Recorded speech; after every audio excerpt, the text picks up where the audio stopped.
अब्दुल्ला हमीद गुल साहब, इमरान खान साहब, उनकी फोटो वायरल, ट्रेंड और कमीजें खत्म हो गई हैं। वो रंग इतना ज्यादा मार्केट में आना शुरू हो गया है कि मैं आपको क्या बताऊं। जी सर। देखिए, जहां तक ताल्लुक है, डरे हैं या नहीं डरे, मेरा ख्याल है कि डरे हुए तो जरूर हैं, इसमें कोई शक व शुबा नहीं है। और उसकी वजह यह है कि हमने माजी में भी देखा, हम्म। जब उन्होंने वजीर आजम हाउस पे हमला किया, तो बाद में फिर जाके बजाय इसके कि फ्रंट पे जाते, उन्होंने ताहिरुल कादरी साहब के कंटेनर में जाके पनाह ली थी। तो मेरे ख्याल में it speaks volumes about his bravery.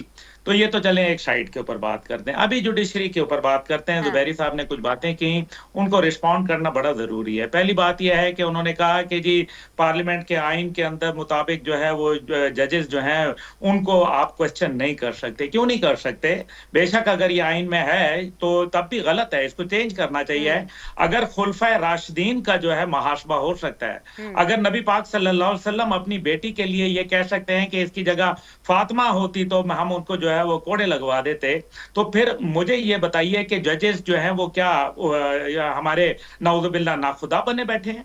Number one. Number two ये है कि जिस मास्टर्स की बात की, तो मास्टर तो वही होता है ना जिसकी तरफ लोग देखते हैं। बिल्कुल, ये पार्लियामेंट जो भी है इसको कह लें, बिल्कुल बस अदे एहतराम में इनके साथ जो है वो ठीक है, इनकी बात मान लेते हैं। तो फिर वो एम्पायर की उंगली का कौन इंतजार कर रहा था? वो मास्टर कौन था जिसकी उंगली का इंतजार 126 दिन का धरना जो है वो कर रहा था? तो तब भी मास्टर तो था ना। इसका मतलब यह है कि जो अब आ जाते हैं दूसरी बात के ऊपर, अब ये आ जाते हैं कि जी जुडिशल जो मामलात हैं, अब 138वें नंबर पर करप्शन के ऊपर जो है वो पाकिस्तान की जुडिशरी स्टैंड करती है इंटरनेशनल रेटिंग के मुताबिक। अब मुझे ये बताएं कि मैं आजाद अदलिया का, तो मेरी तहरीक जवानान पाकिस्तान जो है वो उसके मंशूर में आजाद अदलिया है, लेकिन साथ साथ अकाउंटेबल अदलिया भी है, यानी कि अदलिया का मुहासबा भी करना जरूरी है।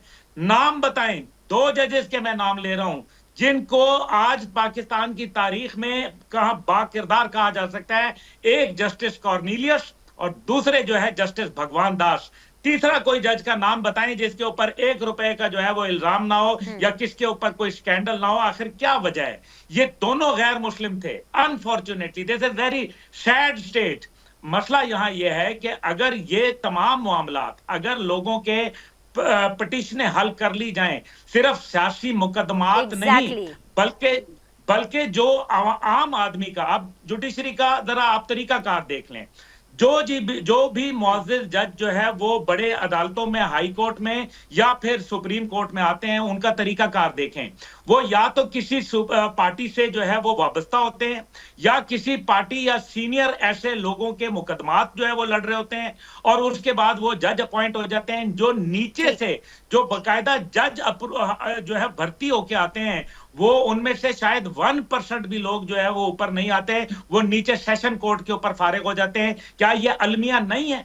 तो फिर इसका मतलब है अगर ये अलमिया है तो इसका क्या हल निकाला जाएगा? इसका भी हल लेकिन नजर निकलना ये आ रहा चाहिए है। सर, बड़ी आपने खूबसूरत बात की है, इसका भी हल निकलना चाहिए।